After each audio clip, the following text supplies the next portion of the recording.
Hey guys, welcome to lesson 5 of how to make iPhone apps with no programming experience. And in this lesson, we are going to start our first Xcode project and build our first app. So if you've been following along, you should have Xcode 6 installed already. And when you open up Xcode, you're going to see a welcome dialog like this. And we're just going to select this option, create a new Xcode project. If you don't see this dialog, you can go up here to File, New, and Project. So it'll do the same thing. So we're just going to create a new Xcode project.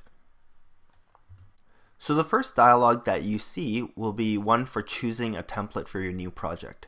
And the first thing you want to do if you don't see any of these templates is make sure that you're in the application section under iOS here on the left hand side, and you should see these different templates available to you. Now we're going to start with the most basic one, which is just gives you a single blank view for your project. Depending on what type of project we wanted to build, for example, if we wanted to build an app with tabs along the bottom, we could choose this template as a starting point. Likewise, if we were building a page-based one or a master detail type of app, these may be better starting points. Now that's not to say that we can't get to these other templates by choosing this one. It's just a better starting point. You know, we could still add a tab bar for our single view application. We could still add page-based navigation to our single view. It just depends which one is the best starting point for your app. So we're going to select single view application and we're going to click next. So we're going to go through these settings together, and you want to pay attention to some of these settings because it may alter what you see in the next view. So for product name, that's just what our app is going to be named, and I'm just going to type in hello world here. So your organization name is something that you can put anything in here. It could be your personal name, it could be your company's name. And as for your organization identifier, it's going to be used in conjunction with your product name to create a unique bundle or app identifier. So normally what people put is com dot and then either their name or company name, and then it would follow the system where it would be com dot their company name dot their app name. Now the next two are important. So for the language, we're going to be going through Swift, so you want to make sure you're selecting Swift for this language here.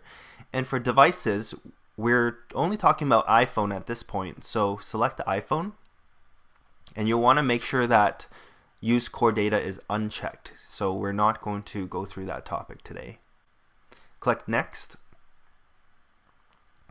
You can save it anywhere. I'm going to save it on my desktop. You want to make sure before you click create there that this source control checkbox is unchecked as well. And source control is a way of storing and managing your code, tracking your changes as you progress in your project, but we won't be using it today here in this demo, and it may be a topic that we cover in the future. So I'm just going to click create. Okay, so let's go through some of the files in your new project. So at the very top, the root node is your project properties. So when you click this on the editor area over here, you're going to see all of your project configuration settings, and we'll be definitely using this area in the future. Moving on, we have the app delegate. So the app delegate provides a chance for you to type in some code or logic where you can handle different situations that arise in the lifetime of your application. For example, if you read some of these here, application did enter the background, or will come back and enter the foreground, or did become active, or will terminate. So it gives you a chance. You can write code here to maybe save that data, or restore some data, or restore the last view the user was using. It gives you a chance to do something at different points in the application's lifetime. The second thing is the view controller. So we went over this in the model view controller or MVC design pattern in the last lesson. So this view controller manages the view.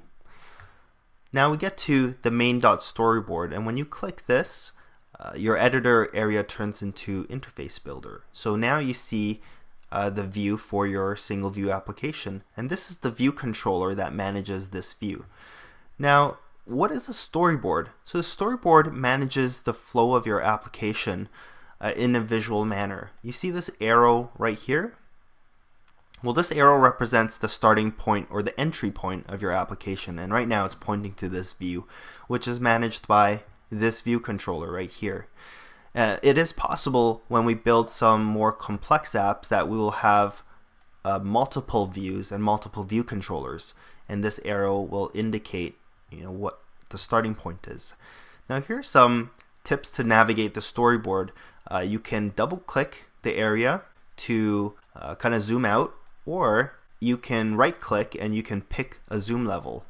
You could double click and zoom back in.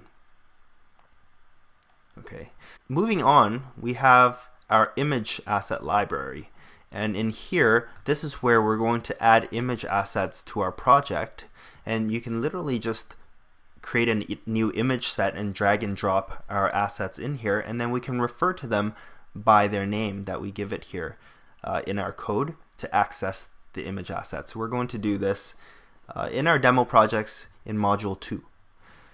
And lastly, we have this launch screen.zib, and this is another interface builder file, and this just represents the startup screen for our app. Okay, so first thing we're going to do is go back to main.storyboard, and we're going to do our Hello World demo application. Now, if you've ever done any other programming education before, you may recognize that Hello World is kind of the customary first app or first program. So that's what we're going to do here, iOS style. Now we're looking at main.storyboard, and in our editor we see our view here. So what we're going to do is visually add a label to the view and just change the text of the label to say Hello World, and then we're going to run our application. First thing you will want to do in the lower right hand corner, if you remember, this is called the library pane, and if you don't see these elements that I have here, make sure that you're on this tab, because there are a couple of different tabs you can be on here. And don't worry if it doesn't look like a list, because there's another button here to change the view. Yours could look like this, just a grid of elements or a listing of elements. So in this search box, you can kind of filter through the library, and I'm going to type in label. And I'm just going to click this and drag it in the center. Now at this point we can change the text of the label. So I'm just going to double click it, and I'm going to type in Hello World. Next, we're actually going to just run our app and watch it in the simulator. So up here in the upper left hand corner, make sure that you've selected simulator. So mine's on iPhone 6, and I'm just going to hit run. It's going to compile your application, and then it's going to launch the iOS simulator. Okay, so it's launching, it's loading our app. So you'll notice that we see the label in our view, but it's kind of not in the center, it's off to the side. Well, what happened? Because we actually had our label in the center here. So I'm going to stop the running of our application.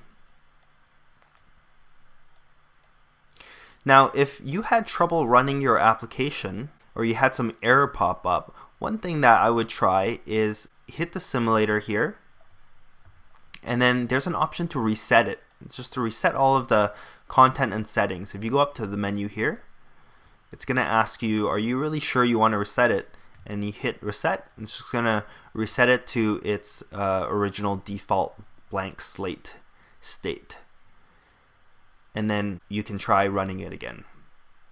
Okay, but now let's look at the issue of the label positioning. So the reason that the label is off-centered is because iOS uses a system called AutoLayout to determine where the element should sit.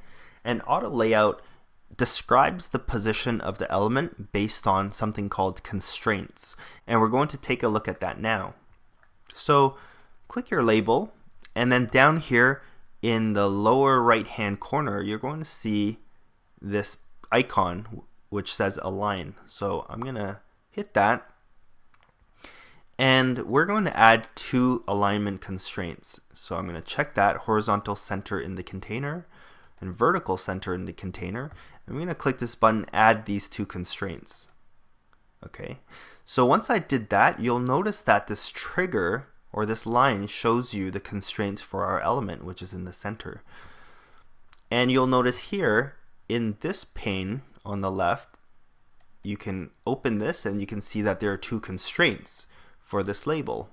And if you don't see this pane, it's this button right here that will open and close that.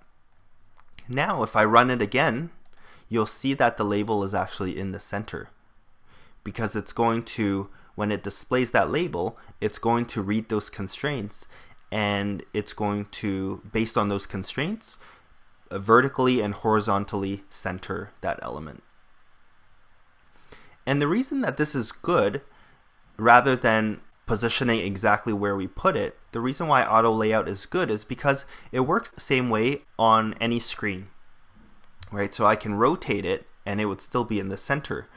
I could have a bigger screen or a smaller screen, and based on those constraints or those rules, it would still be in the center. Now that Apple is creating multiple screen sizes, it's even more important to use auto layout. So in order to rotate your simulator, you can actually go here, up hardware, and you can select rotate left or right, or you can just hold down command and press left or right. So there you have it. Congratulations, you've created your first simple app. In the next lesson, we're going to start module 2, and we're going to start looking at creating more complex apps where you'll have to write Swift code.